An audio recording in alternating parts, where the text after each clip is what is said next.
¿Nada? ¿Nadie tiene ningún punto? A ver, entonces, si nadie tiene nada, ningún punto oscuro, me surge la siguiente duda. ¿No hay puntos oscuros porque no os lo habéis mirado o porque está todo claro? Me gustaría saberlo porque según una cosa u otra enfoco la explicación de una forma o de otra.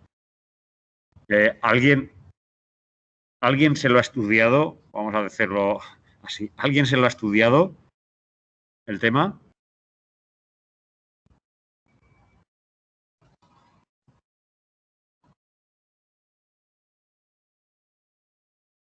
O sea, nadie se lo ha estudiado, ¿no? O la mayoría no se lo ha mirado. Vale, pues entonces vamos a dedicarle el tiempo que sea necesario para explicar lo que yo considero los puntos más oscuros, asumiendo que la mayoría no os lo habéis mirado. ¿Vale? Venga, pues vamos allá.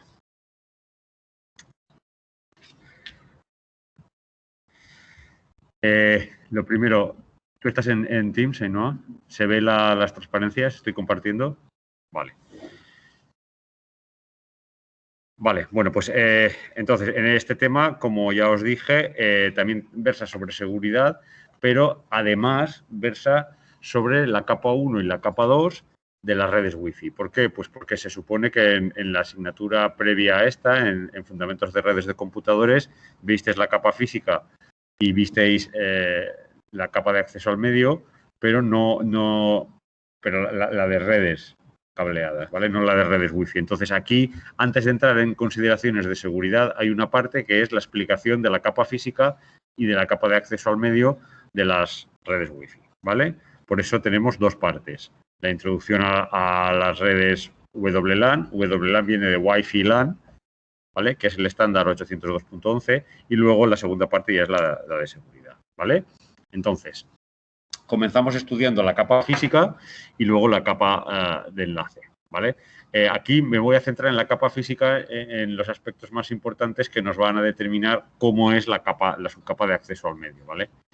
Bien, entonces lo primero que hay que decir es que el estándar este 802.11 ha sufrido múltiples modificaciones o se han lanzado múltiples versiones. ¿Por qué? Pues porque, si os fijáis, la segunda columna es la principal de esta tabla, ¿vale?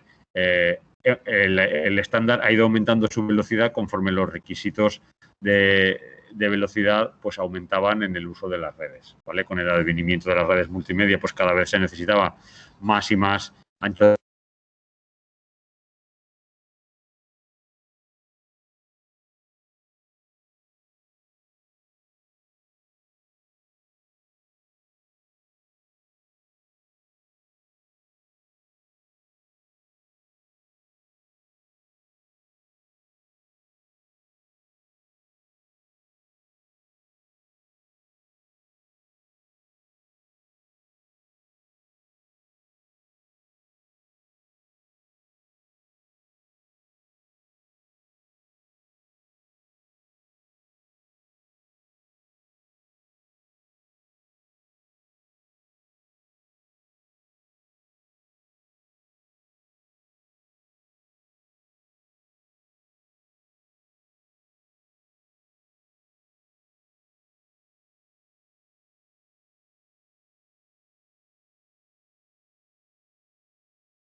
Vale, bueno, acabo de unirme. ¿Se me escucha ahora? Hola de nuevo, ¿se me escucha? Vale, se me escucha. A ver si ahora comparto bien. Parece ser que ha sido un problema del Teams que ha dejado de funcionar. Porque a mí la pantalla se me ha quedado en blanco y no funcionaba. Entonces, comenzamos de nuevo. A ver, voy a compartir la pantalla. La pantalla entera. Para que así... ¿Se comparte la pantalla? A ver, venga. Vale, vamos a ver. No sé en qué momento se me ha dejado ¿Eh? Ah, ni siquiera he empezado las diapositivas. Ah, pues entonces, bueno, da igual, esta es la primera, ¿vale? Bueno, ahora se me escucha, ¿no? Y se comparto la pantalla. Vale. Vale, bueno, pues entonces, como os decía, ya que la mayoría de la gente entiendo que no se ha estudiado el tema, vamos a ir explicando lo que yo considero que es más delicado y que hay que prestar atención, ¿vale? Entonces, como os decía, este tema se ha dividido en dos. Primero, una introducción a los estándares de las redes Wi-Fi y luego veremos los aspectos de seguridad específicos de la red Wi-Fi, ¿vale? ¿Por qué? Pues porque aquí, aparte de, aunque el tema se llama seguridad en redes Wi-Fi, hemos introducido esto porque se supone que en fundamentos de redes de computadores no lo habéis visto la capa física y la capa de acceso al medio de las redes cableadas, pero no de las redes Wi-Fi, ¿vale? Y por eso tenemos aquí esta parte que vamos a ver. Además, es importante que conozcáis la capa física y la capa de enlace o de acceso al medio, al menos de las redes Wi-Fi, para entender los problemas de seguridad que se derivan de aquí, ¿vale? Bien, ¿pasan las transparencias conforme lo paso yo? Vale.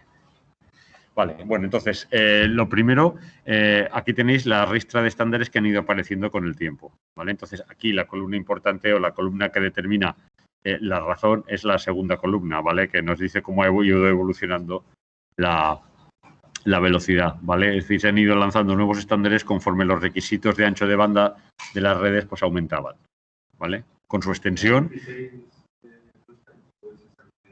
Perdón. Wi-Fi, es que hay muchos nombres. Yo estoy utilizando la nomenclatura del AIE cubo, ¿vale? Entonces la Wi-Fi 6 sería la sexta, ¿vale? La Wi-Fi 6 creo que es la AC, sí, si no me equivoco.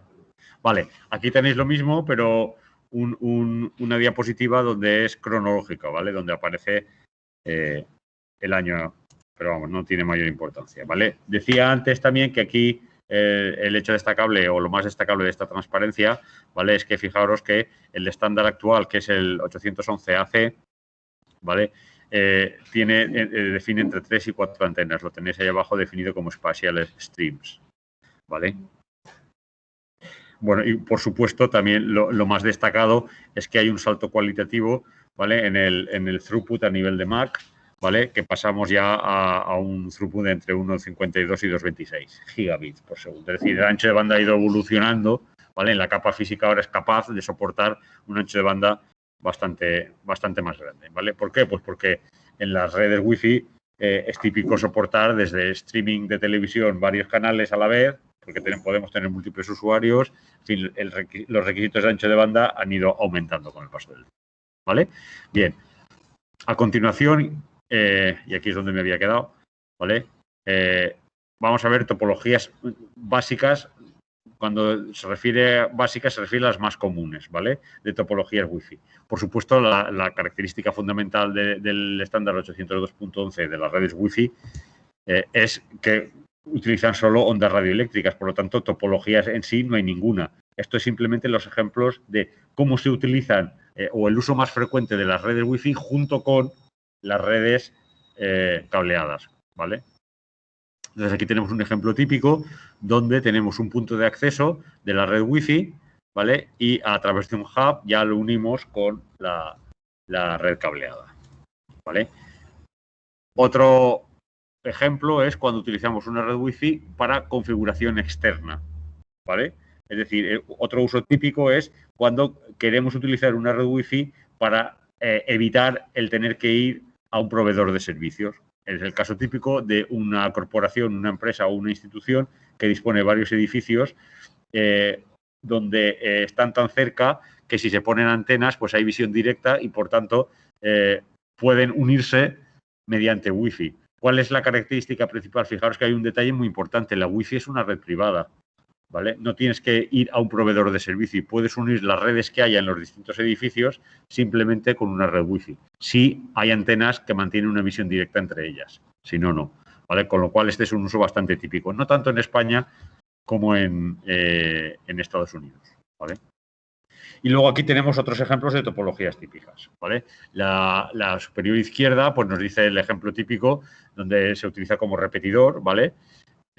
Que utilizamos la red Wi-Fi pues, para salvar la vía pública y para no tener que ir a un proveedor de servicios. Otro ejemplo típico es la de la esquina superior derecha, donde aquí tenemos una red, lo que se conoce popularmente como una red ad hoc, donde realmente no hay ninguna conexión a la red cableada y simplemente es para unir entre sí distintos dispositivos que están cerca unos de otros, ¿vale?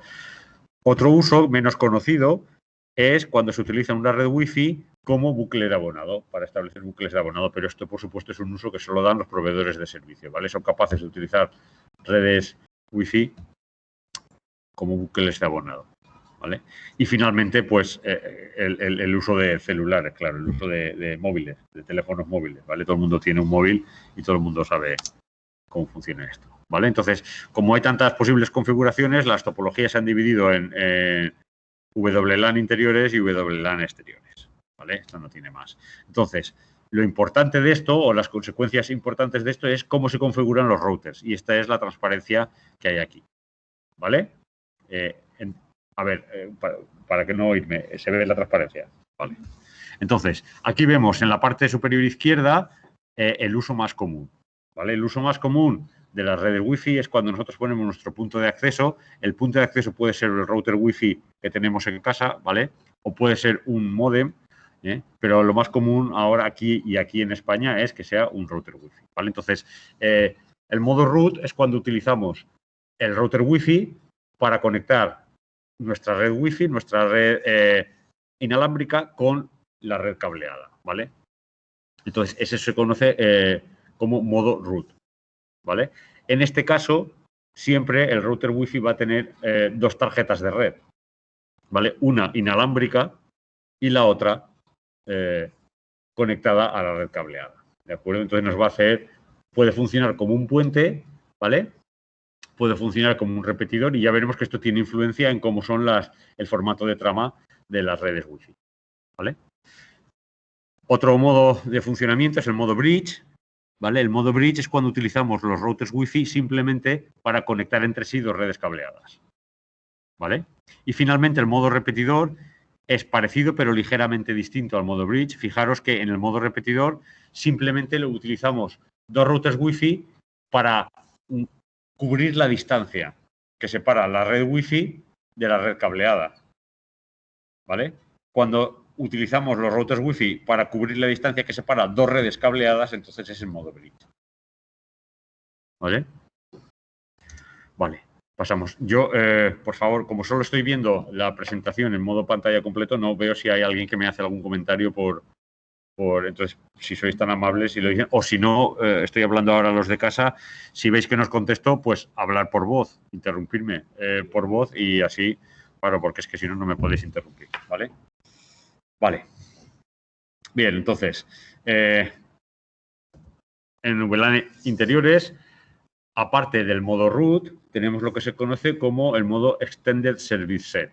Esto es muy importante porque nos va a determinar un hecho característico de las redes Wi-Fi, que es la itinerancia, ¿vale? Entonces, una de las configuraciones más típicas es el Extended Service Set, que son sistemas formados por varias áreas de cobertura. Es decir, tenemos que cubrir un área que es más grande que el alcance de un router Wi-Fi. Entonces, cuando la red inalámbrica tiene que cubrir un área que es más grande que el alcance de un solo router Wi-Fi, tenemos que poner varios routers Wi-Fi a lo largo de esa distancia, ¿vale? Entonces, como tenemos varios routers Wi-Fi, esto nos va a permitir movilidad de los usuarios, ¿vale? Pero vamos a tener redes Wi-Fi distintas, porque cada red Wi-Fi es, digamos, la que configura su propio router. Entonces, en este ejemplo, vemos como, por ejemplo, el router de la izquierda utiliza un canal de radiofrecuencia, que es el canal 1, mientras que el router de la derecha, la celda wireless 2, utiliza el canal 6. ¿De acuerdo? Entonces, se utilizan o se pueden utilizar canales diferentes para evitar interferencias entre celdas y, además, eso permite que un usuario que utiliza la red Wi-Fi de la izquierda y se va desplazando hacia la derecha no pierde en ningún momento la cobertura Wi-Fi. ¿Vale? Pasa de una celda a otra y vamos a ver cómo esto que se llama roaming o que es en castellano itinerancia, ¿vale? Se hace de forma automática. ¿Vale? Bien. Otra alternativa es simplemente crear un backbone, una troncal inalámbrica. ¿Vale? Podemos extender esa distancia si la red cableada no llega a toda la distancia que queremos cubrir. También podemos utilizar varios routers Wi-Fi para extender la troncal, ¿de acuerdo? Haciendo que se pongan en modo repetidor los routers Wi-Fi y, por tanto, extendemos la distancia a donde llega la segunda red Wi-Fi. ¿De acuerdo? Bien. Alternativamente, en lugar de utilizar varias redes Wi-Fi para extender la distancia, podemos utilizar varias redes Wi-Fi para proporcionar redundancia, para proporcionar tolerancia a fallos. ¿De acuerdo? Puede ser para proporcionar tolerancia a fallos o simplemente puede ser para soportar más clientes. Cuando un router Wi-Fi está sobrecargado porque hay demasiados clientes en su zona, podemos poner otro y que se cubra la misma distancia geográfica, pero utilicen distintos canales de tal manera que podamos hacer balanceado de carga entre los dos routers Wi-Fi. ¿Vale? Es decir, si tenemos 300 usuarios en 10 metros cuadrados, pues probablemente un router Wi-Fi igual no basta o va lenta la red. Entonces, para que evitar eso, se pueden poner dos routers Wi-Fi en la misma área geográfica. Vale, entonces, cuando utilizamos varios routers Wi-Fi para cubrir un área muy grande, entonces una característica que no existía en las redes cableadas es la de itinerancia. ¿Vale? Es una función que proporciona el estándar 802.11 y que es importante que como ingenieros conozcáis. ¿Vale? La itinerancia o roaming es lo mismo que en las redes telefónicas. Es la función que permite a las redes, a los clientes cambiar de área de forma transparente, es decir, ir moviéndose y cambiar de red Wi-Fi de forma transparente sin que el usuario se entere. ¿Vale? Y además sin perder la conectividad. ¿De acuerdo? Y eso pues se consigue haciendo que el cliente, por supuesto, siempre deba establecer un acuerdo, que se llama asociación, con cada access point con el que se conecta. ¿Vale? De tal forma que cuando el cliente vea que ya una señal le llega muy débil y, sin embargo, otra le llega más fuerte, pues cambie de access point al que está asociado, ¿de acuerdo? De forma transparente. Entonces, este es el proceso, ¿vale? Este proceso es importante que lo comprendáis porque luego esto va a tener consecuencias en la capa de enlace y, además, sobre todo en la seguridad de las redes Wi-Fi, ¿vale? Es un punto débil de la seguridad. ¿Vale? Entonces, a la izquierda tenemos el proceso de asociación, ¿vale? Lo que ocurre cuando el cliente se enciende o se conecta o llega a la zona Wi-Fi, ¿vale? Entonces, lo que hace el cliente siempre por defecto es enviar tramas beacon, que se llama. Beacon en inglés es el término de baliza, ¿vale? Entonces, lo que hace el cliente es siempre enviar tramas baliza. Por eso, aunque vuestro teléfono móvil no esté conectado a una red Wi-Fi, si tenéis activada la red Wi-Fi va a gastar pila, porque está constantemente enviando tramas baliza para descubrir si hay alguna red a la que se pueda conectar. ¿De acuerdo? Y eso lo hace de forma transparente y, por tanto, gasta pila. Bien, entonces, el proceso es el siguiente. Los clientes, por defecto, cada cierto tiempo envían una trama baliza. ¿Vale? Si esa trama baliza llega a uno o más routers Wi-Fi, ¿vale? Entonces, vamos a ver lo que pone aquí, access point. Entonces, los access point le contestan. ¿Vale? En este caso, en el ejemplo, en la parte izquierda, vemos que le llega a dos access point, A y B, y ambos le contestan, que es la flecha roja. ¿Vale? Entonces, cuando le han contestado, el cliente evalúa esa respuesta midiendo la señal ruido, la relación señal-ruido de las respuestas que ha recibido. ¿Vale? Entonces, al final, decide cuál es la mejor relación señal-ruido y, por tanto, al que tenga mejor señal-ruido, a ese le va a enviar una solicitud de autenticación. ¿Qué es la autenticación? Bueno, es un término que creo que ya admite la Real Academia Española, ¿vale? Antes se diría autentificación. Entonces, la autenticación consiste en el proceso de identificación y autorización de acceso. ¿vale? Entonces, lo que hace lo que sería la flecha naranja es la solicitud que el cliente le envía al access point para que comience el proceso de autenticación, ¿vale? Entonces, el proceso de autenticación consiste en 3 pasos. Digamos que la flecha verde es que el access point le da, ¿vale? Inicia el proceso de autenticación, ¿vale? El cliente entonces le solicita la asociación y el access point le contesta. Esto lo veremos con más detalle luego, ¿vale? Y entonces, una vez que el access point confirma la asociación, entonces registra el cliente en su base de datos, ¿vale? Por lo tanto, digamos que el cliente queda registrado en la base de datos del access point A.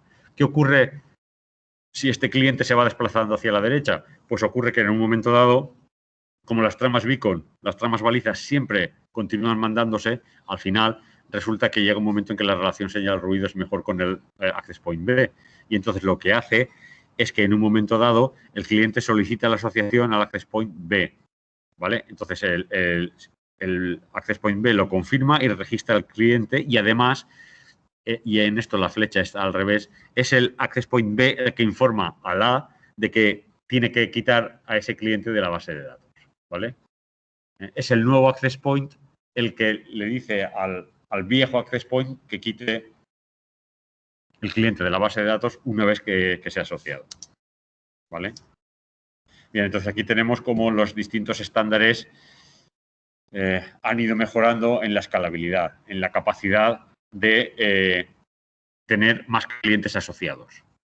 ¿De acuerdo? Fijaros que el estándar 811B tenía solo 3 canales y permitía un ancho de banda de 11 megabits por segundo, mientras que el AG ya tenía 8 canales distintos, ¿vale? Y tenía cada canal de 54 megabits por segundo. ¿Vale? Bueno, interferencias. Este es el problema, ¿no? Aquí tenemos los tipos de dispositivos con el que se producían interferencias con las redes Wi-Fi. En el primer estándar, bueno, los primeros estándares, el B y el A, ¿vale? Resulta que cuando funcionaba en la banda de 2,4 GHz teníamos problemas o había problemas con los teléfonos, con los microondas y con los dispositivos Bluetooth, ¿vale? Cuando se pasó a la de 5 GHz había interferencias con lo que se conocía como el HyperLAN, que era otro estándar de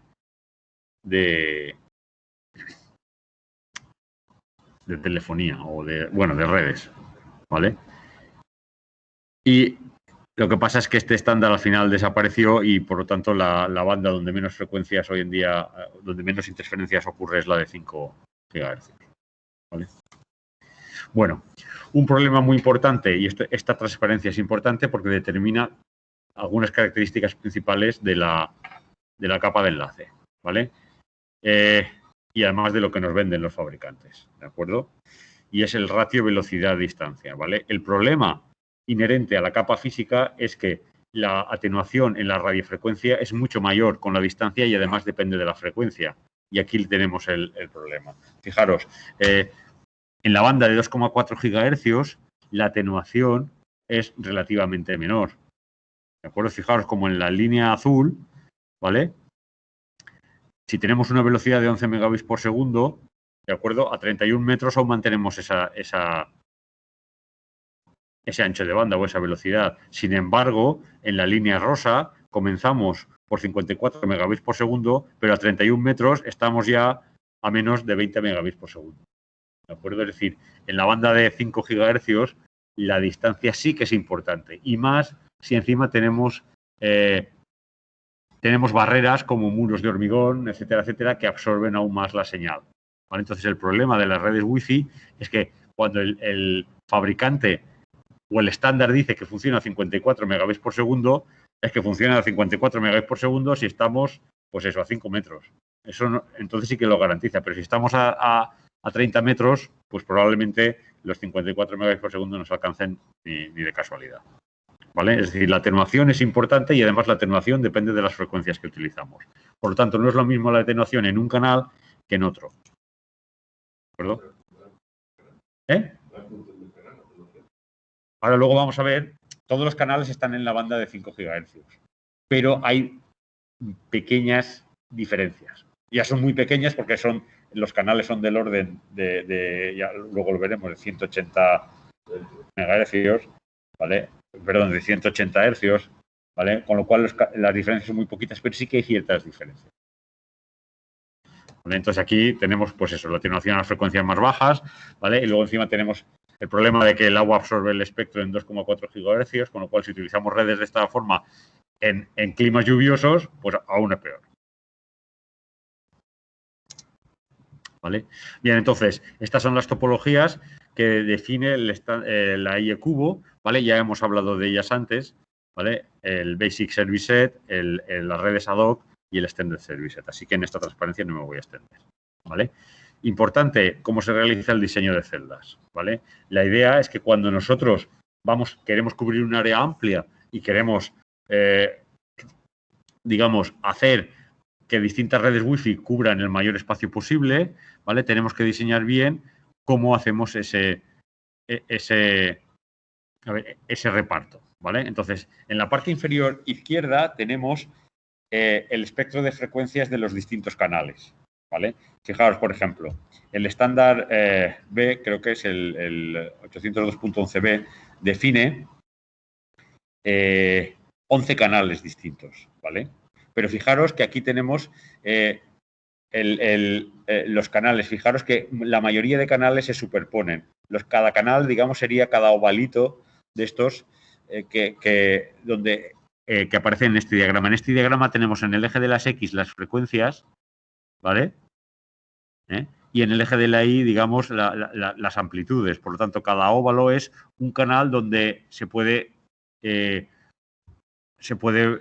transmitir la señal bien, ¿vale? Entonces, cada ovalito de esto sería un canal. Y fijaros que la mayoría de canales se superponen. ¿Cuáles son los únicos 3 canales que no se superponen con ningún otro? Pues el 1, el 6 y el 11, porque fijaros que viene el 1, el 2 es el inmediatamente inferior y un poquito más a la derecha, el 3 inmediatamente inferior y un poquito más a la derecha y así sucesivamente. ¿Vale? Entonces, los únicos 3 canales de este estándar que no se superponen en absoluto son el 1, el 6 y el 11. Por eso, el diseño de las celdas que tenéis aquí arriba en el centro, ¿vale? Lo que hace es que utilizan canales que no se superponen en las celdas adyacentes. Así evitamos interferencias. ¿De acuerdo? ¿Vale? Entonces, hay que diseñar muy bien cuál es el diseño de las celdas. Luego, las celdas, tanto en redes Wi-Fi como en las redes telefónicas, en GSM, etcétera, etcétera, son hexagonales. ¿Por qué? Pues porque, de nuevo, esto tiene que ver con el medio físico de transmisión. El medio físico de transmisión son antenas, ¿vale? Entonces, el frente de ondas de una antena es una esfera. Es decir, la velocidad de propagación es uniforme y, por tanto, es como una esfera que se va expandiendo.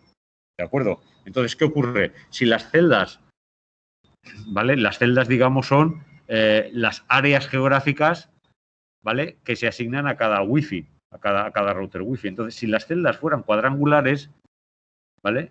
Fueran cuadradas, entonces el problema es que la distancia entre la antena de cada celda no es la misma.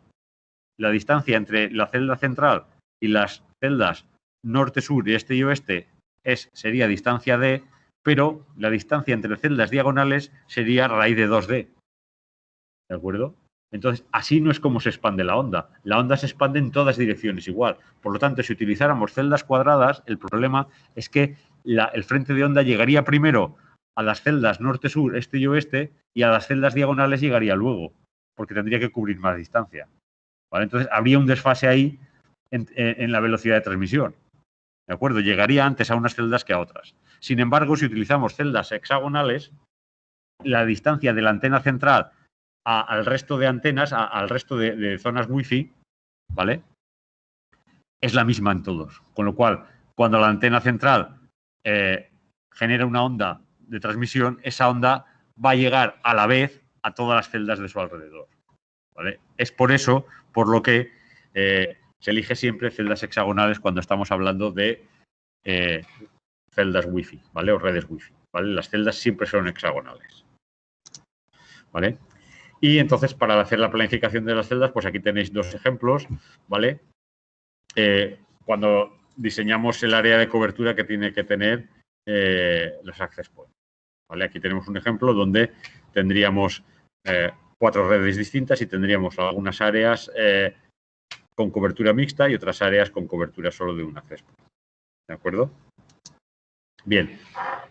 Esto repite lo que hemos dicho antes, ¿vale? Tenemos que tener cuidado con las interferencias y asignar los canales en cada celda para conseguir que haya la menor interferencia posible. Y para ello debemos separar al máximo las celdas que utilizan el mismo canal.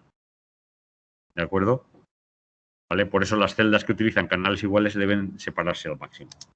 ¿Vale? Si utilizamos otro estándar, podemos aumentar el ancho de banda y podemos utilizar un mayor número de canales sin solapamiento y entonces tenemos esta distribución, donde ahora las celdas que utilizan el mismo canal están separadas al menos 2 celdas de distancia, que lo permite, ¿vale? Porque lo permite el estándar. ¿Está claro? Insisto, si hay alguna duda, me lo preguntáis, ¿vale? O me paráis, ¿vale? Este es un ejemplo, ¿vale? De cómo sería la planificación de las celdas con los distintos estándares, ¿vale? Bien, el tema de las coberturas pues va a depender de la capa física del entorno del medio, ¿vale? Y de los obstáculos físicos que hay en el medio, ¿vale? Es decir, si tenemos una jaula de Faraday por medio, pues probablemente la cobertura sea mucho menor, ¿vale? Bien, entonces, con esto hemos visto toda la capa física, ¿vale? Y ahora vamos a pasar a la subcapa MAC. ¿Hasta aquí alguna duda? Espera, a ver si... el Teams. ¿Alguna duda?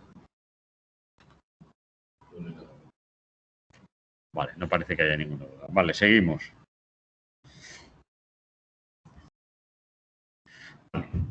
Entonces, consideraciones importantes que nos van a determinar cómo es la subcapa física y por qué no podemos utilizar la misma subcapa de acceso al medio que en las redes Ethernet, ¿vale? Aquí vamos a tener que hacer estándares distintos por el hecho de que tenemos consideraciones físicas distintas, ¿vale?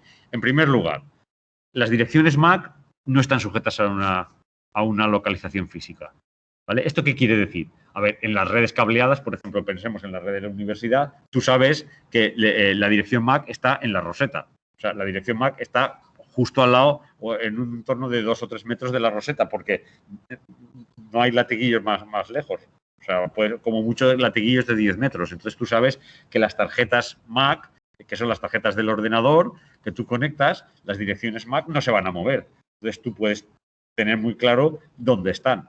Mientras que en las redes Wi-Fi no. En las redes Wi-Fi puede ser teléfonos móviles, pueden ser tablets, portátiles, pero se pueden mover en cualquier momento. Entonces eso es una característica importante, ¿vale?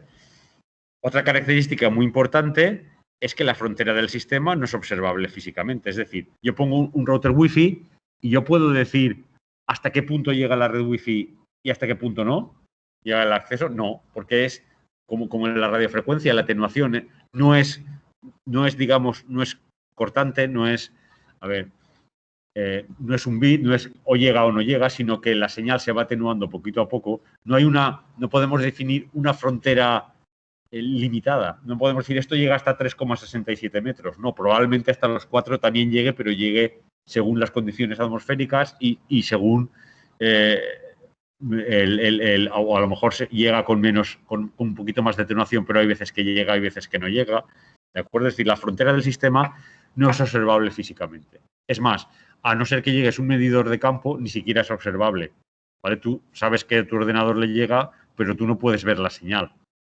¿De acuerdo? Bien. Vale. Por otro lado, como dice aquí, las limitaciones inherentes en el ancho de banda obligan a la creación de bloques pequeños. ¿Esto qué significa? Significa que un router Wi-Fi, la celda que puede ocupar es unos cientos de metros como mucho, o 100 metros como mucho. Cientos no, mejor dicho, decenas de metros. ¿Vale? O sea, las celdas que puede generar un router Wi-Fi es de decenas de metros, como mucho unos 100 metros. ¿Vale? Y eso es importante, como veremos luego. Otro tema muy importante con respecto a la seguridad es que las señales generadas en una red Wi-Fi pueden escapar de nuestro entorno, ¿vale? Eso no ocurría en las redes cableadas. En la red cableada la señal sabemos que solo va por el cable y solo va a ir por el cable. Entonces, donde vaya el trazado de nuestro cable, ahí va a ir la señal. Entonces, es muy fácil, ¿vale? En la red Wi-Fi no. En la red Wi-Fi, el router Wi-Fi genera una señal y esa señal se expande, ¿vale? Con un frente de ondas esférico se expande sin ningún límite, ¿vale? Y por tanto pueden escapar de nuestro entorno. Por ejemplo, si yo quiero poner una red wifi en este aula, yo pongo un router wifi en este aula y sé que este aula va a tener servicio. Pero en el aula de al lado puede porque probablemente también llegue. No sabemos hasta dónde va a llegar, ¿vale? No podemos limitar el que la red wifi que yo he puesto en este aula solo llegue a este aula, ¿vale? Si llega al aula de al lado o a 3 aulas más para allá, pues yo no lo puedo evitar, ¿vale? En casa también tenéis el ejemplo, ¿no? Que vosotros encendéis en vuestra casa vuestra red wifi y seguro que pilláis 7 más. La de los vecinos de arriba, la de al lado, de abajo, etcétera, etcétera. ¿De acuerdo? Bien, y por ello, pues es un agujero de seguridad, o puede ser un agujero de seguridad, como veremos luego, ¿vale? Luego, además, per se, las comunicaciones son menos fiables que medios cableados, ¿vale? Hay veces que no. O sea, son mucho más vulnerables a interferencias de cualquier tipo, interferencias electromagnéticas, ¿vale? Y finalmente, y esto ya no es en sí del medio físico, sino de los dispositivos que utilizamos, ¿vale? Las redes Wi-Fi están pensadas para dispositivos portátiles o dispositivos móviles y, por tanto, ahí la administración de energía es importante, ¿vale? Es decir, el estándar se tiene que diseñar de tal forma que no le requiera al dispositivo que se conecta un gasto de energía muy grande. Entonces, todas estas consideraciones generales van a determinar la capa MAC, ¿vale? Bien, entonces, aunque estas consideraciones son distintas que en las redes cableadas, se intentó que el control de acceso al medio en el estándar 802.11 fuera lo más parecido a lo que ya había en Ethernet, ¿vale? Por tanto, se decidió continuar con el CSMD, ¿vale? Es decir, escuchad antes de hablar, un momento que tenemos invitados no gratos.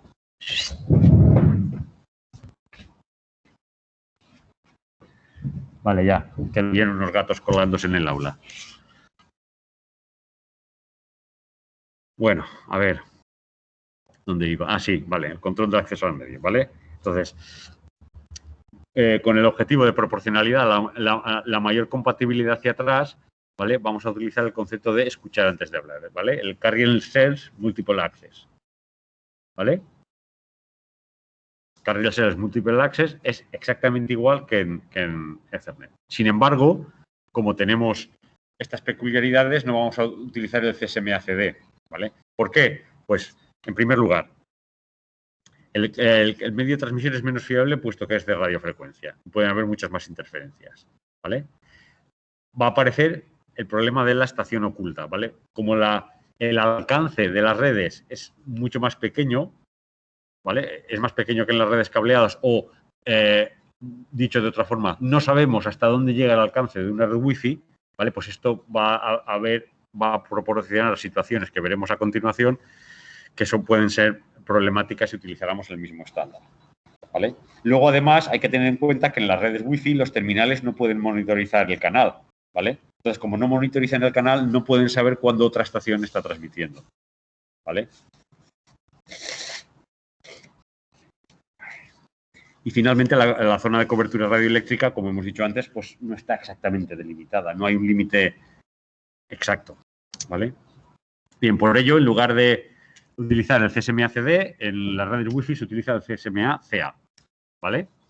Entonces, ¿por qué no utilizamos el CD? El CD viene de Collision Detection, ¿vale?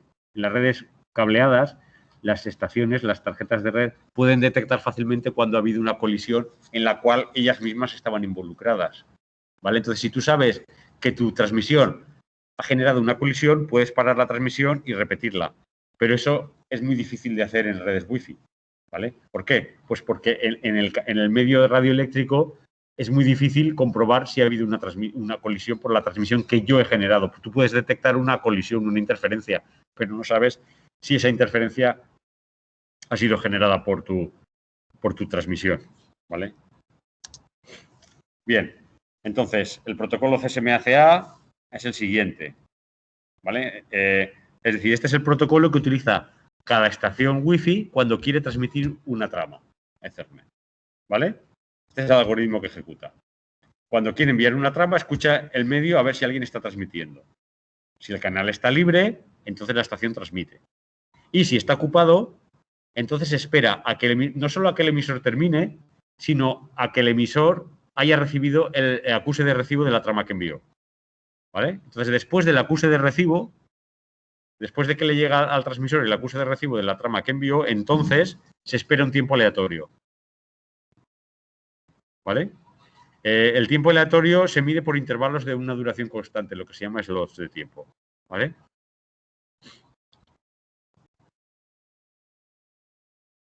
Bien. Al terminar la espera, ¿vale? Cuando sea a ver, volvemos otra vez al primer paso, ¿vale? Si el canal está libre, la estación transmite, ¿vale? Bueno, pues cuando ha terminado de transmitir, entonces espera que le llegue el acuse de recibo, ¿vale? Y si el acuse de recibo no llega, dentro de un tiempo que ya está prefijado, entonces es que ha habido una colisión y entonces repite el algoritmo. ¿De acuerdo? ¿Vale? Es decir, si está libre, transmite. Y si transmite, espera el acuse de recibo.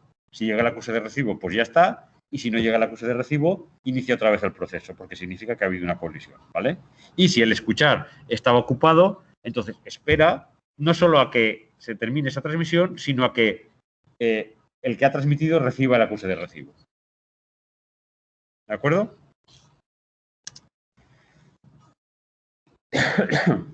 Vale. Entonces, para que eso sea así, ¿vale? Existen unos tiempos prefijados, ¿vale? Esos tiempos prefijados que define el estándar son el diffs y el shifts. Y luego veremos que hay otro que es el piffs. ¿Qué quiere decir esto del diffs? Diffs viene de DCF Interframe Space, ¿vale? El IFS es Interframe Space. Entonces, el diffs es el Distributed Coordination Function y el shift viene de short, ¿vale? Entonces, se establece, estos son los tiempos de espera que tienen que esperar las estaciones cuando se ponen a escuchar, ¿vale? Entonces, aquí tenemos el cronograma. En este cronograma el tiempo va de izquierda a derecha, ¿vale? Entonces, aquí tenemos un ejemplo donde hay un emisor A que quiere enviar una trama a un receptor B y luego hay un segundo emisor, ¿vale? Que va a querer enviar, ¿vale? Entonces, fijaros que aquí el primero que inicia el algoritmo es el emisor A. Escucha el medio y como lo detecta libre, ¿vale? Entonces se espera un tiempo diffs, ¿vale? ¿Y por qué se espera ese tiempo? Por si durante ese tiempo, digamos que había alguien transmitiendo y el tiempo de propagación de la señal, ¿vale? Era adecuado o no era adecuado para que él detectara, ¿vale? Entonces, si en ese intervalo diffs no detecta a nadie, entonces efectivamente comienza a transmitir. ¿De acuerdo? ¿Vale? Es decir, la primera rayita del emisor A es cuando el emisor A escucha, ¿vale? Y tiene que estar escuchando al menos un tiempo diffs. Si durante ese tiempo diffs no oye ninguna otra señal de nadie, entonces significa, o digamos, tiene autorización para comenzar a transmitir. Entonces, transmite la trama de datos, ¿de acuerdo? Entonces, cuando transmite la trama de datos, si el emisor C la escucha, esa trama de datos, ¿vale? Al comienzo de esa trama de datos, fijaros que hay una raya vertical que llega al emisor C, ¿vale? A partir de ese momento, el emisor C, si ejecuta el algoritmo que hemos visto antes, el emisor C no solo tiene que esperar la trama de datos, sino además el reconocimiento. ¿De acuerdo? ¿Vale? Por eso tiene un tiempo de retención que se llama el carrier sense. ¿Vale? Tiene que esperar a que A transmita la trama de datos, a que B le retransmita a B su reconocimiento, su acuse de recibo y además tiene que esperar de nuevo el diffs. ¿De acuerdo? Si durante todo ese tiempo ha estado esperando, ¿vale? A continuación luego espera el tiempo aleatorio y a continuación transmite su trama de datos. ¿De acuerdo? Entonces, fijaos que entre la trama de datos y el acuse de recibo hay un intervalo de tiempo que es el que espera B antes de enviar su reconocimiento. Y ese tiempo es mucho menor que el diffs.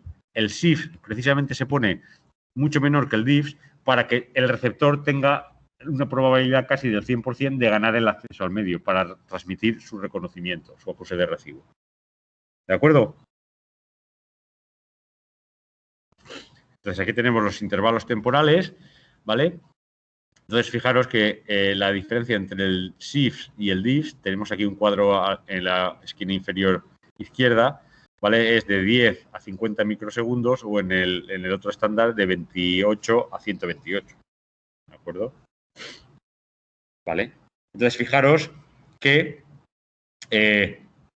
aquí tenemos en el protocolo CSMA-CA se intercalan intervalos de transmisión con intervalos de contención. ¿Qué es la contención? Es, digamos, la lucha por el acceso al medio, ¿vale? Entonces, aquí tenemos un ejemplo de qué es lo que ocurre. Cuando una estación escucha, ¿vale? Y no oye nada, el primer diff de la izquierda a continuación transmite, ¿vale? Que es lo que pone VC medium, ¿de acuerdo? Entonces, cuando ya ha transmitido, ya ha pasado el shift y ha recibido el lag, ¿vale? A continuación viene una ventana de contención. Esta ventana de contención viene dada por el tiempo aleatorio que las estaciones esperan, ¿de acuerdo?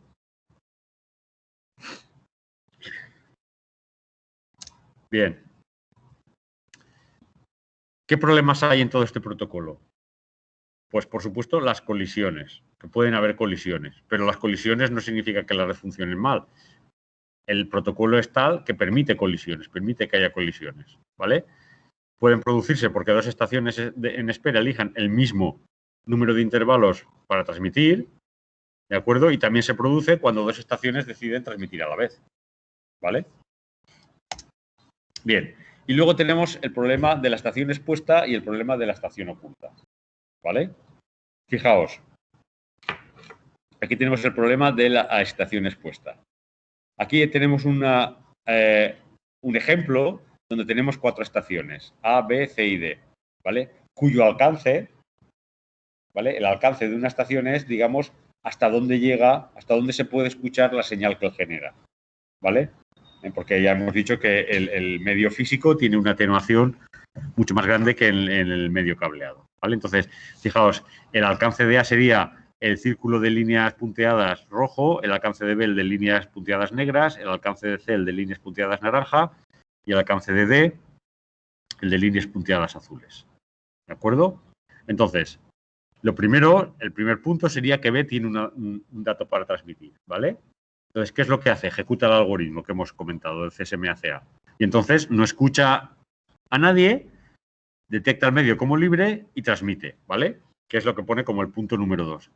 ¿Vale? B gana el acceso al medio y transmite a una trama, pero esa trama va dirigida a A, ¿de acuerdo? Lo que pasa es que ya hemos dicho que el frente de ondas es esférico, ¿vale? Y por tanto no solo le llega a A, sino que le llega también a C, porque C está dentro del alcance, ¿vale? Entonces, ¿qué ocurre? Que mientras B está transmitiendo, si C quiere enviar una trama a D, no va a poder enviar, porque al escuchar va a detectar que el medio está ocupado por B. ¿De acuerdo? ¿De acuerdo? ¿Vale? Entonces, fijaros que no detecta el medio libre y, por tanto, no transmite a D, aunque podría hacerlo, ¿vale? Si la trama de C va dirigida a D, puede darse en el tiempo a la vez que la trama de B llega a A. ¿Por qué? Porque lo que envía C no llega a A, ¿vale? Hay una interferencia en B, pero como ves, el transmisor le da igual. Mientras su transmisión llegue limpia a A, ¿vale? Le da igual que haya una interferencia ahí. Por tanto, ese es el problema de la estación expuesta. C está expuesta a la transmisión de B y le impide transmitir a D, ¿de acuerdo? Y ese es un problema. Y luego está el problema de la estación oculta, que este es más delicado aún, ¿vale? El problema de la estación oculta ocurre al revés, ¿vale? Fijaos, ocurre, aquí tenemos otro ejemplo. Tenemos de nuevo aquí en lugar de 4 hay 3. Hay tres dispositivos A, B y C, con sus alcances determinados por las líneas punteadas, ¿vale? Es decir, aquí B está dentro del alcance de A y además también está dentro del alcance de C, ¿de acuerdo? Entonces lo que ocurre es lo siguiente. A quiere transmitir una trama, escucha, detecta el medio libre y transmite la trama. Esa trama va dirigida a B, ¿de acuerdo? Bien. Mientras A está transmitiendo, C también quiere transmitir una trama B y escucha al medio. Pero ¿qué ocurre? Como el alcance de A es limitado y no llega a C, la trama que A está transmitiendo a B no llega a C. Por lo tanto, cuando C escucha, detecta el medio como libre, ¿vale? Y como lo detecta como libre, transmite una trama. ¿Qué ocurre? Que en ese caso, como C está en el alcance de A y de... Perdón, como B está en el alcance de A y de C, las dos tramas que van a interferir en B, ¿vale? Por lo tanto, se produce una colisión, como dice aquí, en la intersección y, por tanto, B no recibe ninguna de las dos tramas. Esto es lo que se conoce como problema de la estación oculta. Aquí, la estación A está oculta a B. Es decir, el hecho de que en las redes Wi-Fi el alcance sea limitado nos va a determinar una serie de problemas que no aparecían en las redes cableadas. En las redes cableadas, lo que tú transmitías en un cable llegaba a toda la red, absolutamente toda, se propagaba por toda la red. Porque si había atenuación en el cable, había repetidores o puentes o routers que nos garantizaban que esa transmisión llegaba a su destino. Aquí no. ¿De acuerdo? Bien. ¿Cómo se soluciona esto? Pues el estándar lo que hace es que introduce una secuencia de tramas de control, ¿vale? El problema de la estación oculta, el estándar lo va a solucionar con request to send, con tramas de control que se denominan request to send y clear to send. Es decir, el primer paso que hace ahora es anunciar que quiere transmitir, ¿vale? Envía una trama de control que se llama request to send que dice, quiero enviar a B y además le dice la longitud de la trama que le quiere enviar, ¿vale? Por tanto, antes de enviar la trama, A envía el mensaje request to send a B y B tiene que contestarle con un clear to send. Clear to send es decir, de acuerdo, envíame esa trama de esa longitud que dices. ¿Qué ocurre? Que como B está respondiéndole, el request to send de A no llegó a C, pero el clear to send de B sí que llega a C. Y por tanto, si ahora C escucha, ¿vale? C no va, como dice aquí, no capta el RTS de A, pero sí el CTS. Y por tanto, sabe durante cuánto tiempo tiene que abstenerse y estar calladito. Por tanto, esto elimina el problema de la estación oculta. ¿De acuerdo?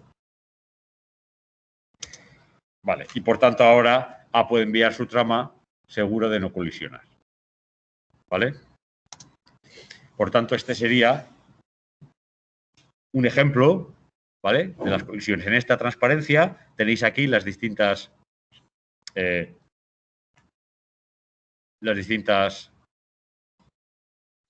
alcances de las distintas estaciones A, B, C y D, ¿de acuerdo? Y tendríamos el cronograma. Aquí en este caso tendríamos qué ocurre cuando el emisor A quiere enviar algo al receptor B, ¿de acuerdo? Entonces, aquí los círculos de distintos colores determinan el alcance de cada una de las estaciones, ¿vale? Aquí tenemos 4 estaciones, digamos, en líneas, una al lado de otra, ¿vale?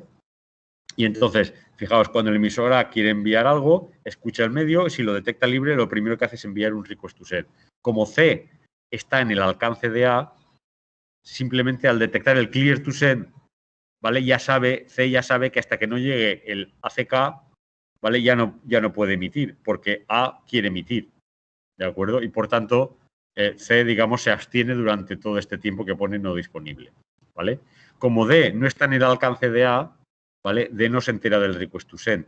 Pero cuando B le manda el clear to send, ¿vale? Como B sí que está en el, como D está en el alcance de B, D sí que se entera al recibir el clear to send, ya sabe cuánto tiempo tiene que estar calladito. ¿De acuerdo? Vale. Y esto nos va a determinar la estructura de la trama. ¿Vale? Entonces, aquí tenemos cuál es la estructura de una trama MAC. ¿Vale? Fijaros que una trama MAC Wi-Fi es bastante distinta a una trama MAC Ethernet.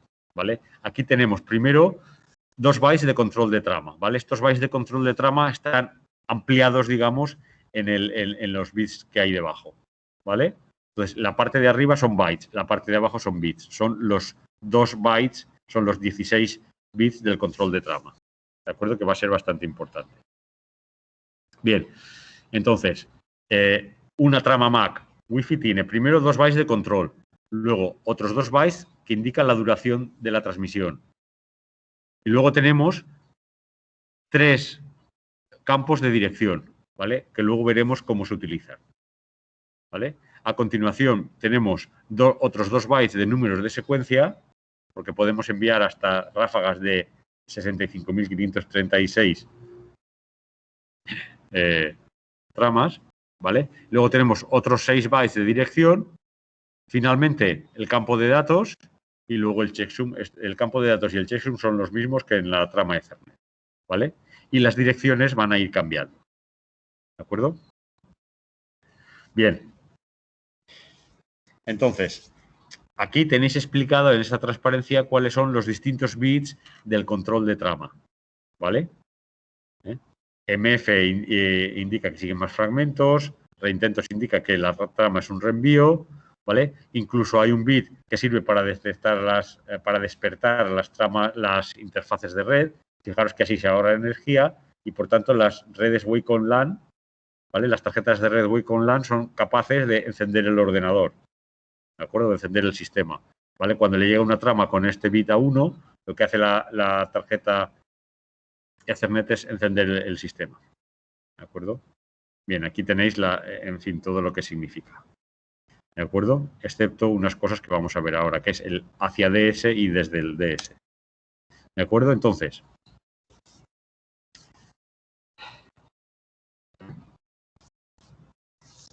cosas importantes de aquí, de esta estructura. La estructura de trama os la debéis de aprender, ¿eh? Y sobre todo la parte del control de trama, ¿vale? Esto lo debéis de aprender. Bien, entonces la duración se utiliza en todos los tipos de trama de control e indica el tiempo necesario, ¿vale? Para recibir la transmisión de la siguiente trama, ¿vale? Es decir, es muy importante porque así sabe una estación cuánto tiempo debe estar calladita, ¿vale? Por lo tanto, la duración es muy importante, ¿vale? Y luego el tema de las direcciones es que dependiendo del tipo de trama, los 4 campos contiene una combinación de los distintos tipos de dirección, ¿vale? Entonces, tanto la dirección 1, la 2, la 3 o la 4 pueden contener o el identificador del punto de acceso, ¿vale? Es decir, la MAC del punto de acceso, ¿de acuerdo? Entonces, como dice aquí, el BSSID identifica de forma unívoca cada punto de acceso, cada Basic Service Set, ¿vale? Entonces, cuando la trama es de una estación que está en una infraestructura Wi-Fi, ¿vale? Entonces, BSSID es la MAC address del access point, ¿de acuerdo?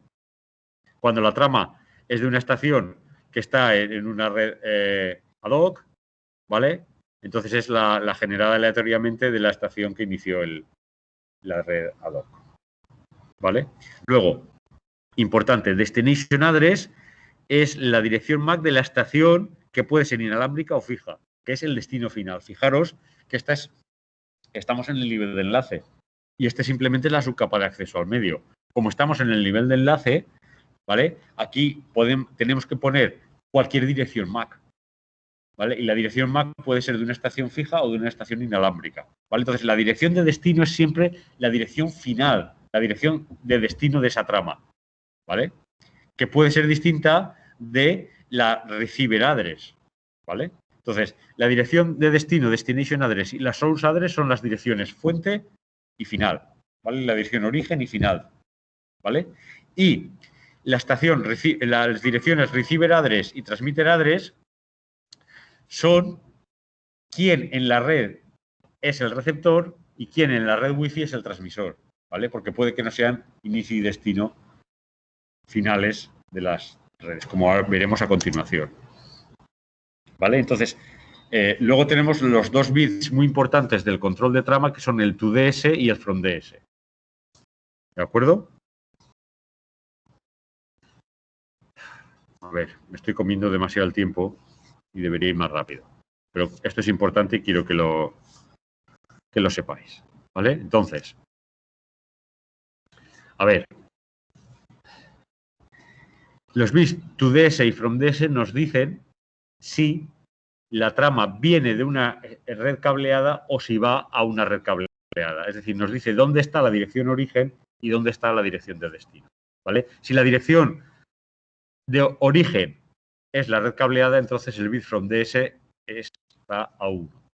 Y si la dirección de destino, la dirección final, es una red cableada, entonces el toDS está a 1. DS significa red cableada, ¿vale? Entonces, toDS viene de Distribution System. Distribution System es una red cableada, ¿vale? Una red de Ethernet. Entonces, cuando el toDS está a 1, significa que la redirección final está a 1. O sea, es una red cableada. Y cuando el fromDS está a 1, significa que la dirección origen de esa trama era una estación de la red cableada. ¿De acuerdo? Por tanto, si los bits toDS y fromDS están a 0, significa que esa trama se generó en una estación inalámbrica y su destino es una estación inalámbrica. ¿Vale? Entonces, el formato de trama, ¿vale? Las direcciones que se utilizan son la dirección address 1 es la dirección de destino, que es igual a la receiver address, ¿vale? Es decir, en ese caso la receiver address es también la destination address, porque es el destino final, está en la red inalámbrica. La dirección address 2 es la transmitting address, que también es la source address, porque la dirección origen estaba en la red inalámbrica. Y la dirección 3 es la dirección, la MAC address del access point. ¿De acuerdo? El toDS y el fromDS están en el control de trama. ¿Vale? Si volvemos atrás. A ver. Si volvemos atrás, aquí, fíjate que en la parte de abajo pone hacia DS desde DS. Es el fromDS y toDS. Al revés, ¿vale? toDS y fromDS. ¿De acuerdo? Es decir, en los 2 bytes del control de trama hay 2 bits, que es el fromDS y toDS. ¿Vale? Entonces, según sea esa combinación de bits, las direcciones 1, 2, 3 y 4 tienen distinto sentido. ¿Vale? Que es lo que estamos explicando aquí.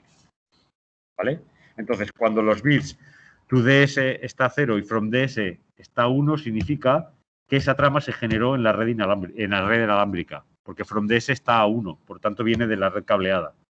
¿Vale? Y el destino de esa trama es la red inalámbrica. ¿Vale? Por eso dice que es una trama reenviada por un access point, ¿vale? Que es el transmisor, pero no la fuente original. La fuente original está en la red cableada. Por eso, entonces, el address 1 sí que es la destination address que coincide con la receiving address, porque el destino está en la red inalámbrica, pero el origen está en la red cableada. Por eso el address 2 en este caso es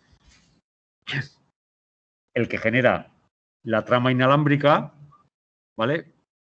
Pero el address 3 es la MAC de la estación origen. ¿De acuerdo? El caso contrario es el siguiente, cuando toDS está a 1 y fromDS está a 0. Esto significa que es una trama de una estación wireless, de una estación inalámbrica, que va dirigida a la red, a una estación en la red cableada. ¿Vale? Por tanto, el receptor de esa trama tiene que ser el access point, pero no es el destino final. ¿Vale? El access point tendrá que traducir esa trama, ¿vale? Y generar una trama en la red cableada, una trama Ethernet. Fijaros que el estándar Ethernet, el 802.3, es distinto, pero se complementan. Y como están a nivel de enlace en la misma red, ¿vale? Tiene que generarse una trama Wi-Fi y luego una trama Ethernet. ¿De acuerdo? Una trama Wi-Fi para circular de la estación inalámbrica al access point y luego eso debe generar a su vez una trama Ethernet que vaya del access point a la estación de destino. ¿De acuerdo? Entonces, la trama Wi-Fi que se genera tiene este formato. El address 1 es el receiving address, es el B6ID, ¿vale? La dirección MAC de la red del access point. El address 2 es el transmitting address, que también es el source address, ¿vale? Y el address 3 es la dirección de destino, que es la MAC de estación de destino, que esa sí que estará en la red cableada, ¿vale? Y finalmente, el caso toDS igual a 1 y fromDS igual a 1 es cuando estamos en modo repetidor, ¿vale? Aquí la trama se envía de un access point a otro access point, ¿vale? Es para comunicar dos access points que están conectados a distintas redes cableadas, ¿vale? Porque toDS está a 1 y fromDS está a 1, ¿vale? Es decir, están generadas y lo único que hacemos es de repetidor, ¿vale? La red Wi-Fi solo hace de repetidor. ¿De acuerdo? ¿Está claro? Vale. Entonces, el estándar define distintos tipos de trama, esto no tiene mayor importancia, ¿vale? Y la búsqueda de puntos de acceso puede ser pasiva o activa, ¿vale? Hoy en día la mayoría de dispositivos hacen búsqueda activa de puntos de acceso, ¿vale? Y la asociación pues ya la hemos contado, ¿de acuerdo? El roaming, ¿vale? Aquí está más detallado todo lo que hemos explicado antes del roaming, ¿vale? No me voy a detener demasiado. Y simplemente decir que el roaming no está exactamente definido en el estándar 802.11, entonces, bueno, los fabricantes lo están. Algunos fabricantes han estandarizado de facto un método de roaming, ¿vale? ¿Hasta aquí está claro? Vale. En el tema de seguridad VLAN voy a ir más rápido porque si no, no nos da tiempo a hacer ejercicios, ¿vale? Lo que voy a centrarme sobre todo es en explicar que primero fue un caos y luego lo intentaron arreglar, ¿vale? Hay muchos problemas de seguridad VLAN, ¿vale? Entonces vamos a primero el problema y luego cómo se solucionó, ¿vale? Entonces, esto lo voy a pasar rápido. Los objetivos principales es lo mismo que en la seguridad en redes que vimos en el tema 5, ¿vale? Ya debéis saber lo que es confidencialidad, integridad, disponibilidad, ¿vale? Aquí teníamos problemas de gente malintencionada que detectaba la señal. Como no podemos impedir que la señal física salga del entorno en una red wifi, pues tenemos todos estos problemas. Esto es bastante fácil de entender y voy a pasar, ¿vale? La disponibilidad es cuando alguien genera una portadora de 800.000 vatios, ¿vale? Que anula todas las portadoras de todas las antenas y, por tanto, anula todas las redes, ¿vale? Que hay por ahí. Entonces, eso se debe evitar, ¿vale? Entonces, en la seguridad de redes Wi-Fi, lo que se intenta proporcionar es autenticación, autorización y contabilización, ¿vale? Bien, entonces la autenticación fue un desastre, ¿vale? Primero, solo se utilizaba el SSID, ¿vale? Es decir, el nombre de la red, el nombre del access point, ¿vale? Bien, y bueno, el proceso de autenticación ya lo hemos explicado, no me voy a detener de nuevo en ello, ¿vale? Pero fijaros que cosas clave, la autenticación en el 802.11 se realiza por equipo y no por usuario, ¿vale? Es decir, se autentica el dispositivo que se va a conectar, no el usuario que está conectándose a la red. Y en segundo lugar, la autenticación se hace en texto plano, es decir, no se codifica, no se encripta, ¿vale? Con un sniffer, con el Wireshark, nosotros podemos detectar toda la información, ¿vale? Es, como dice aquí, una autenticación abierta, ¿vale? Con lo cual es un desastre, ¿vale? Y además, pues eso, el nombre de la red se publica en texto claro, todos los dispositivos pueden escucharlo, con lo cual es un desastre, ¿vale? Entonces, se definió primero el Wire Equivalent Privacy, ¿vale? Ya adelanto que este sistema fue hackeado y no os aconsejo que lo utilicéis porque es fácil de saltar, ¿vale? Entonces, ¿en qué consiste el Wire Equivalent Privacy? La idea era utilizar una clave de encriptación estática, ¿vale? Ya hemos visto las claves de encriptación, los sistemas de clave privada, clave estática, acordada entre el access point y los clientes, ¿vale? Entonces, la idea es la siguiente. El cliente envía una solicitud de autenticación al access point, ¿vale? Una vez que sabe que el cliente ha detectado que la señal del access point A es la que mejor relación señal-ruido tiene, ¿vale? Lo que hace es que envía una solicitud de autenticación. Y entonces lo que hace el access point es enviarle una respuesta con un texto sin encriptar, que el cliente tiene que encriptar con la clave que comparte, ¿vale? Entonces dice, oye, que yo quiero autentificarme. El cliente dice, yo quiero autenticarme. Y entonces el access point le dice, vale, pues encríptame esta frase. Y le pasa la frase a encriptar en texto plano. Y entonces el cliente lo que hace es que encripta esa frase y le envía la frase encriptada al access point. Y entonces el access point lo que hace es que descifra o desencripta la clave, el texto encriptado que le ha llegado, y si el texto descifrado es el mismo que él le envió, pues entonces autentica. Si no es el texto enviado, significa que el cliente no ha utilizado la clave correcta y por tanto no tiene acceso, ¿vale? Con lo cual, pues esto genera muchos problemas de seguridad, ¿vale? Es un algoritmo de encriptación que se basa en el sistema RC4 y el problema es que RC4 es débil y además no fue bien implementado, como dice esta transparencia, ¿vale? Entonces, ¿cómo funciona esto?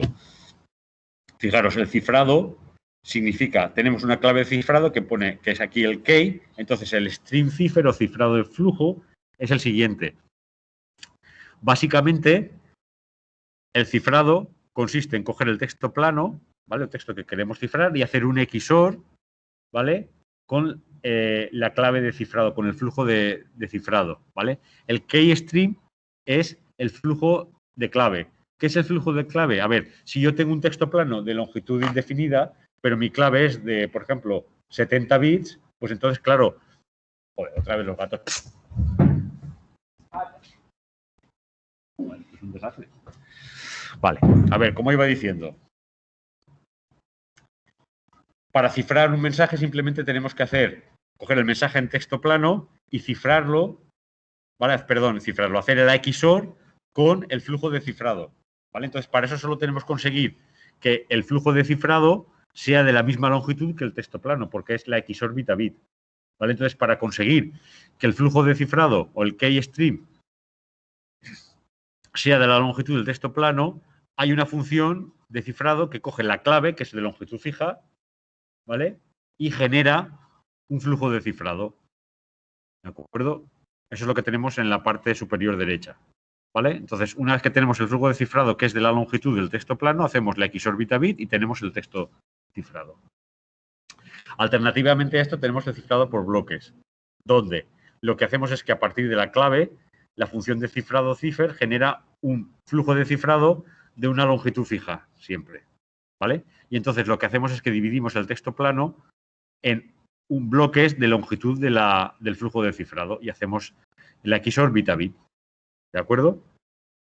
Bien, en cualquier caso...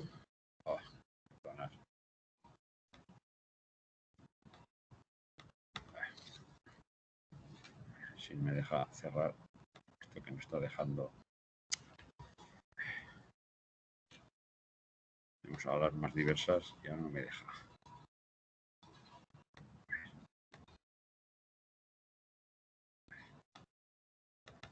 Bueno, pues tendré que soportar el mensaje aquí. Bueno, en cualquier caso, como iba diciendo, el problema de esto es que siempre el mismo texto plano genera, ¿vale?, el mismo texto cifrado. ¿Vale? Siempre el mismo texto plano genera el mismo texto cifrado y esto es un problema. ¿Vale? ¿Por qué es un problema? Porque cualquiera que se ponga a escuchar puede detectar cuál es el keystream y a partir del keystream es fácil detectar cuál es la clave. Por tanto, si nos pillan la clave, todo el sistema de cifrado se va al garete. ¿Vale? Entonces, son típicos los ataques que se conocen como man in the middle, ¿vale? Donde el atacante, que pone attacker, ¿vale?, está escuchando. Entonces, él sabe que cuando el cliente se va a conectar al access point, ¿vale?, el proceso de asociación consiste en que el access point le envía un texto plano y el cliente debe devolver ese mismo texto cifrado. ¿De acuerdo? Entonces, simplemente, si él escucha, se pone ahí en medio y escucha cómo el access point le envía el texto plano y le envía y el cliente le devuelve el texto cifrado, pues hace la XOR entre el texto plano y el texto cifrado y deriva y calcula, simplemente haciendo una XOR bit a bit, calcula el keystream. ¿De acuerdo? Bien, entonces para evitar esos ataques de man in the middle, se detectó o se generó el vector de inicialización, ¿vale? Entonces, el vector de inicialización, ¿qué es lo que hace? Son 24 bits, ¿vale?, que se añaden a la clave. Entonces, para generar el keystream, no solo se utiliza la clave key, sino que además se utiliza el vector de inicialización o initialization vector, ¿vale? De tal forma que por cada nuevo vector de inicialización tendríamos un nuevo keystream. La idea es que cada texto que enviemos no genere el mismo texto cifrado, sino que podamos ir variando el texto cifrado que generamos, ¿vale? Y entonces el vector de inicialización pues tiene una longitud fija y por tanto las claves web son de 40 más 24 o las más gordas de 104 más 24. ¿De acuerdo? Pero el problema es que el vector de inicialización sigue enviándose en texto plano, ¿vale? Bien, en cualquier caso se demostró en 2001 que las claves web se pueden reventar en unas pocas horas, ¿vale? Y por tanto no es un sistema seguro, ¿vale? Entonces los ataques típicos, a continuación viene la descripción de los ataques típicos a sistemas que utilizan web, ¿vale? Uno de ellos es el atacante activo, ¿vale? Esto ya está publicado y consiste en enviar, por ejemplo, un correo al cliente, ¿vale?, y escuchar. ¿vale? Envías un texto que tú sabes al cliente, ¿vale? Por otros medios, ¿vale? Lo envías a internet, por ejemplo, un correo electrónico, y entonces tú sabes que como sabes el texto que tú le has enviado, tú escuchas el texto que has enviado y escuchas el texto cifrado, ¿vale? Al escuchar el texto cifrado puedes hacer la XOR y detectar cuál es el keystring, ¿vale? Otro ataque activo es la repetición del vector de inicialización, ¿vale? Que es lo que estaba ahí, ¿vale? Entonces, la idea es que enviamos al cliente de la red wireless, por ejemplo, un correo electrónico, escuchamos la red, ¿vale? Y tenemos el keystream simplemente haciendo el XOR del texto cifrado con el texto que nosotros hemos enviado en el correo electrónico. Entonces, una vez que tenemos el keystream, el atacante, como dice aquí, puede engordar el keystream utilizando la misma combinación de vector de inicialización y clave web, ¿vale? Y este es el modo de engordar el keystream, ¿vale? Generamos un mensaje de un byte más grande que el keystream obtenido, ¿vale? Por ejemplo, con el ICMP echo, suponemos el valor extra al azar, ¿vale? Enviamos el mensaje y esperamos el eco. Si nos viene un mensaje ICMP de respuesta es que hemos acertado, si no, no. Y entonces así, con 255 veces que probemos, al final capturamos o averiguamos cuál es el vector de inicialización, ¿vale? Y otro ataque activo es el bit flipping, ¿vale? Que es la inversión de bit.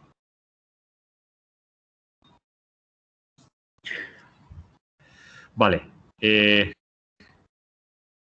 Voy a explicar esto y paramos porque es que si no, no vamos a hacer ningún ejercicio. A ver, el ataque de bit flipping consiste en lo siguiente.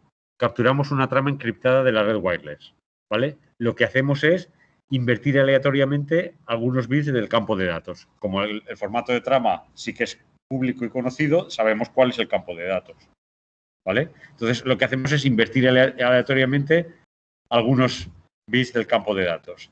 Y además vamos a ajustar el campo ICV para que sea correcto, ¿vale? Entonces transmitimos esa trama modificada.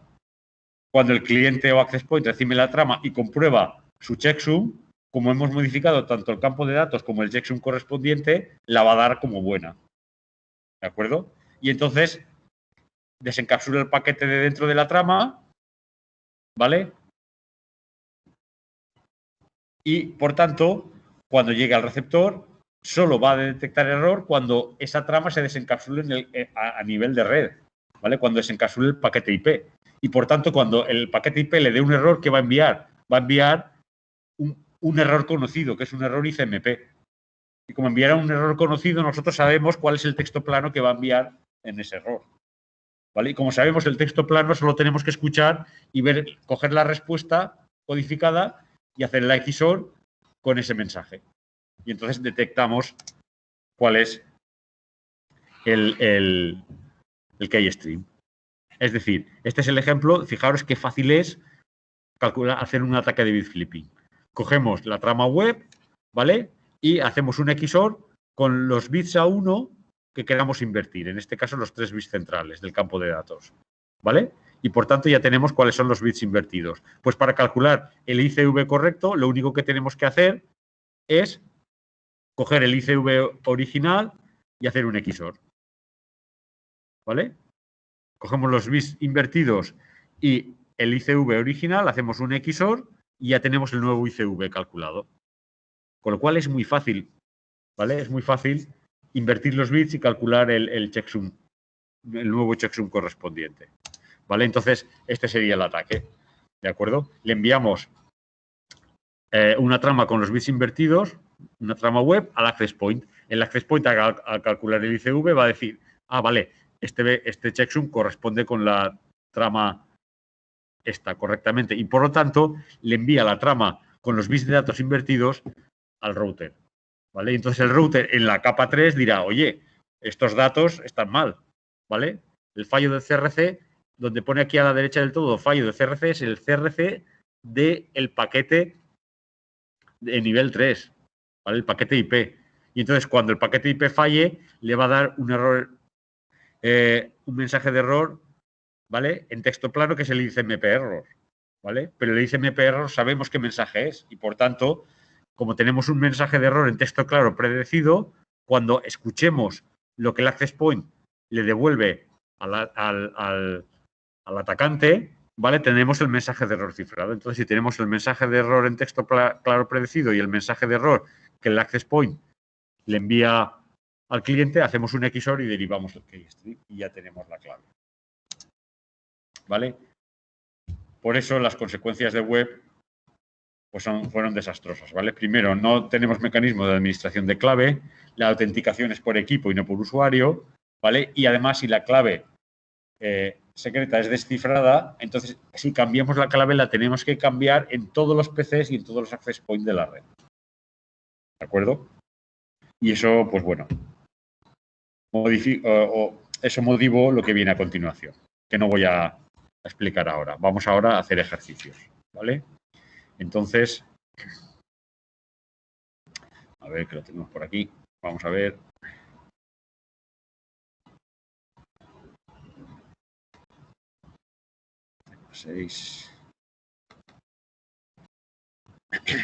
Vamos a hacer los ejercicios.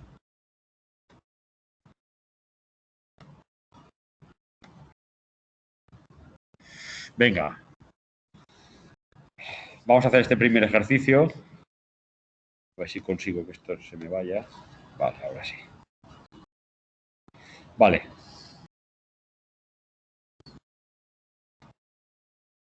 A ver.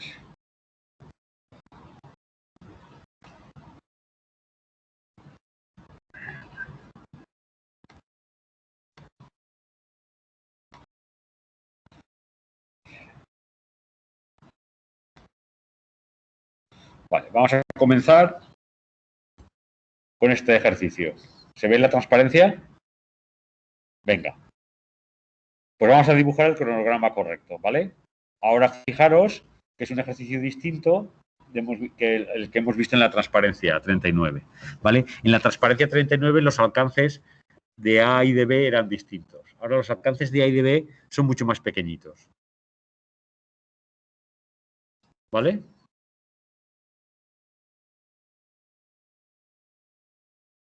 Ahora C llega, el alcance de C solo llega A llega a B y a C, pero no llega a D, B llega a D y a A, pero no llega a C. ¿De acuerdo? Y además, fijaros que aquí es distinto. El emisor es C, ¿vale? Y el emisor está transmitiendo a A. ¿Vale? Entonces, se trata de que con esto rellenéis un cronograma análogo al que había en la transparencia 39.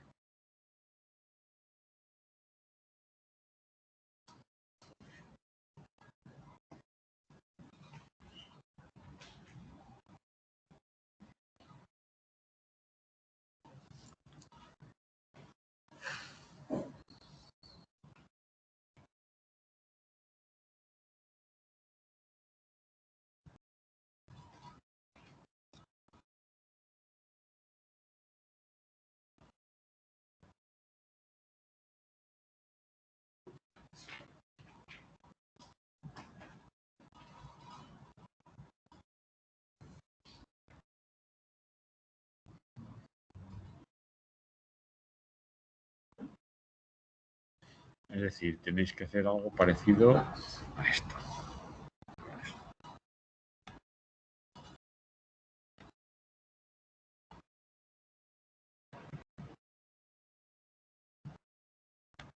A esto. ¿Vale? Fijaros.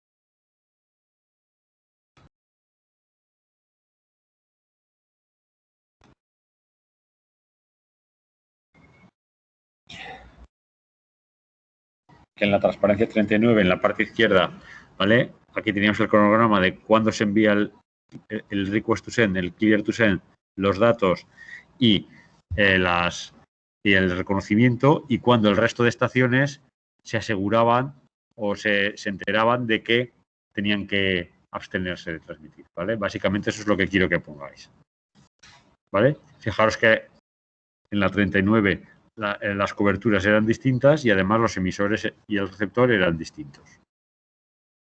¿Vale? Pues esto se trata de hacerlo, pero aquí, a este ejemplo de la derecha.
Tienes que, según el alcance de cada estación, ver ciertas estaciones al alcance, por tanto, cuáles se enteran.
Bien, ¿habéis terminado de hacer el ejercicio? ¿Lo corregimos?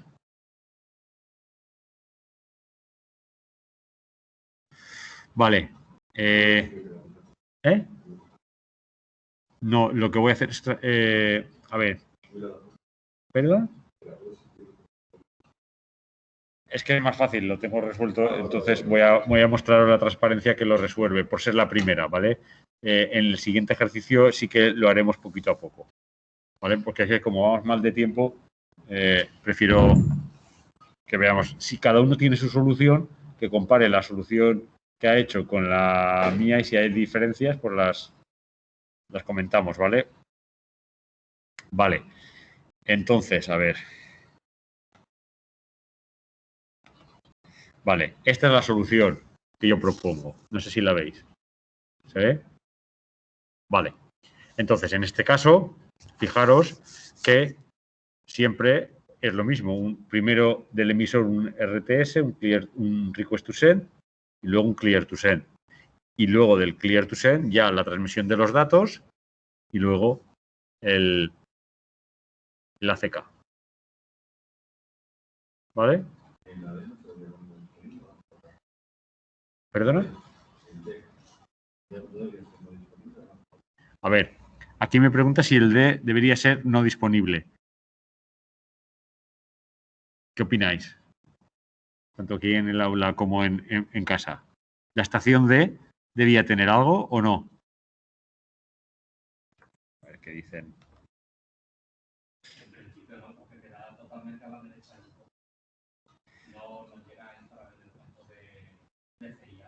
No es porque quede a la derecha del todo. O sea, la clave efectivamente está fuera del alcance. Entonces, vale, es que claro, no es lo mismo está a la derecha, o sea, en el examen está a la derecha no significa nada, hay que decir que está fuera del alcance.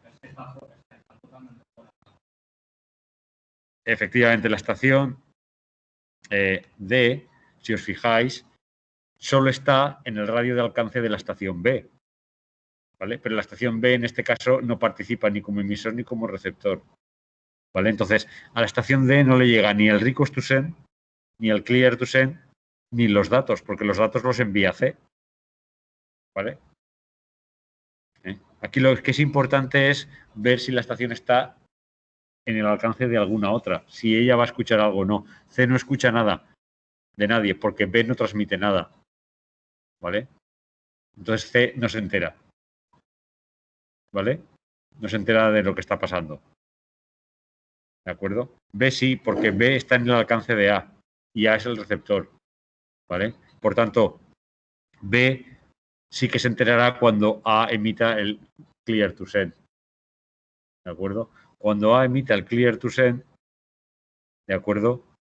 B sí que se va a enterar de cuánto tiempo tiene que estar calladito, ¿vale? Por tanto, está no disponible hasta que termina el ACK, ¿de acuerdo? ¿Alguna duda?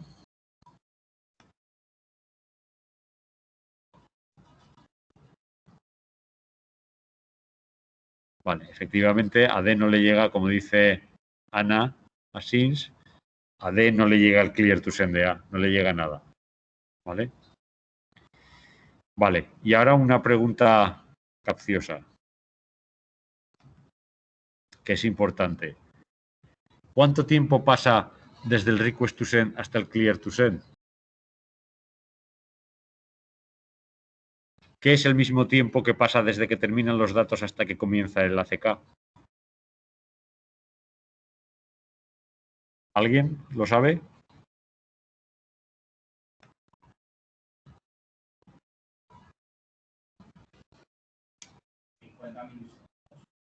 No. Por aquí dicen 50 milisegundos, pero no es correcto.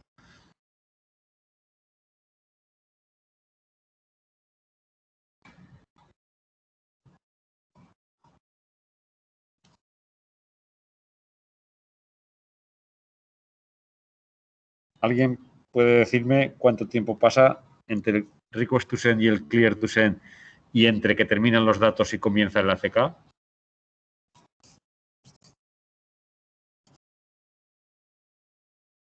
Por aquí dicen 50 milisegundos, que corresponde con el diffs con el distributed function intershort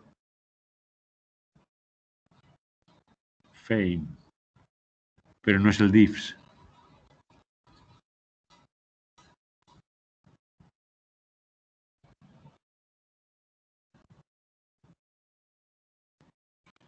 ¿Nadie? Ana pregunta si es el SIFS. Efectivamente, cuando el request to send se envía ya a una estación en concreto. Entonces, esta estación en concreto a la que le ha llegado el request to send sabe que no debe de esperar el diffs, que es más largo. Debe de esperar muy poquito menos. ¿Por qué? Pues precisamente para ser la primera en pillar el medio y responder. ¿Vale? Para estar seguros de que nos va a responder la estación que tiene que responder. ¿Vale? La estación al cual va a dirigir el request to send. Por eso tiene razón Ana, efectivamente es el SIFS, que son 10 microsegundos. ¿Vale? Venga, pasamos al siguiente, por lo menos plantearlo, aunque no lo resolvamos. Venga, esto es más de lo mismo. Perdón, que os doy la solución antes que el ejercicio, estamos apañados. Vale. Aquí hay que hacer lo mismo, pero con respecto al 33. Es decir, aquí hay que tener en cuenta, ¿vale? Es rellenarlo de forma análoga a la transparencia 33, ¿vale? Y dice si tanto el segundo emisor como el access point tuviesen datos para enviar mientras el emisor A está transmitiendo su trama. ¿Vale? Es decir, aquí el primer emisor es A, ha ganado el acceso al medio y está transmitiendo su trama de datos. ¿Vale? El receptor de esa trama es B. Y mientras A está transmitiendo esa trama de datos, tanto el segundo emisor como el access point tienen datos para transmitir. ¿Vale? Entonces, nos piden que rellenemos el cronograma en ese caso. ¿Vale? Y esto es análogo a la transparencia 33, pero en un supuesto distinto. ¿Vale?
Vale. Bueno, como estamos al final de la clase,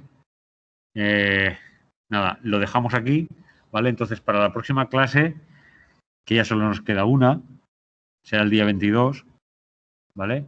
Entonces, en la próxima clase, de nuevo, yo os animo a que os estudiéis lo que queda del tema 6 y que hagáis el resto de ejercicios. Si los traéis hechos, podremos ir más deprisa. Si no, pues iremos al ritmo que vosotros marquéis, ¿vale?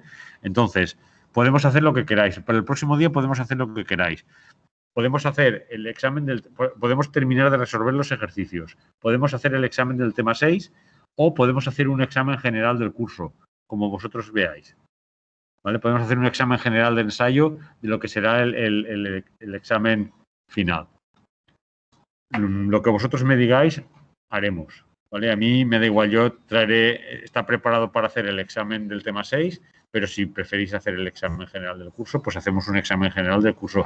O si queréis que dediquemos la última clase a preguntar preguntas de cualquier tema, también estoy abierto a resolver cualquier duda que vosotros tengáis, lo que vosotros prefiráis, ¿vale? ¿Qué? Un examen tipo, puedes ver después corrección del examen. Si aquí no me pregunta si hacemos el examen, si podemos corregirlo. Pues sí, claro. Si el examen lo hacemos nada más entrar, dejamos 50 minutos y luego nos queda tiempo para corregirlo. Sí, lo que dé tiempo, lo que vosotros queráis, hacemos. Espero recordar temas anteriores. Claro, a ver, si vosotros no habéis estudiado bien este tema y queréis afianzar este tema, estudiarlo bien y hacer el examen, pues lo hacemos, que para eso queda tiempo. O sea, queda el tiempo justo para terminar la asignatura. Si vosotros preferís hacer eso por vuestra cuenta y hacer un examen general de la asignatura, a mí eso sí, me gustaría que lo trajerais hablado y me lo dijerais al comienzo de la clase para no perder tiempo. A ver el chat.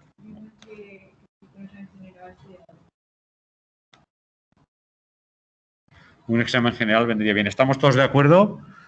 Pero claro, estudiaros todo el tema, empezar a repasar la asignatura ya, porque si no, no tiene sentido que hagamos un examen general si no os habéis repasado los temas, porque no nos aporta nada. Para eso es mejor que os acabéis de estudiar bien el tema 6 y por lo menos hagamos un examen del tema 6. A mí me da igual lo que queráis.